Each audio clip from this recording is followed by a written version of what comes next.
મુંદરા ખાતે શ્રી કષ્ટભંજન હનુમાનજી મંદિરના 10મા પાટોત્સવની ઉજવણી કરાઈ. શ્રી કષ્ટભંજન હનુમાનજી મંદિરના 10મા પાટોત્સવનું ભવ્ય આયોજન સહજાનંદ પાર્ક સોસાયટી મુંદ્રા મઘે સર્વ ધર્મ પ્રેમી ભાઈઓની સહયોગથી યોજાયો.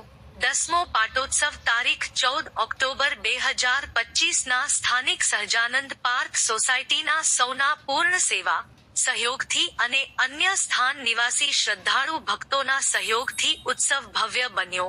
5 કુંડી યજ્ઞ, મહાઆરતીનું ભવ્ય આયોજન તથા મહાપ્રસાદના દાતાશ્રીઓ અને તન મન ધનથી સહયોગી થયેલ સૌને તથા મંડળના સૌને મંદિરના પૂજારી શ્રી વિપુલ મહારાજે સાધુવાદ, ધન્યવાદ પાઠવ્યા. સાથે રામ કાર્ય સહયોગી યુવાઓને આશીર્વચન પાઠવ્યા. મંદિરના પૂજારી શ્રી વિપુલ મહારાજની સાથે અનેક સંગઠનોમાં રહીને સેવા આપનાર એવા સમસ્ત બ્રહ્મ સમાજ મુંદરા તાલુકાના મંત્રી અને સામાજિક કાર્યકર શ્રી દેવેન્દ્ર યાજ્ઞિક જોડાયા હતા. શ્રદ્ધા ભક્તિ હર્ષ ઉલ્લાસ સાથે ઉત્સવ ભવ્ય રહ્યો. Bureau report, news 11 Gujarat Mundra Kutch.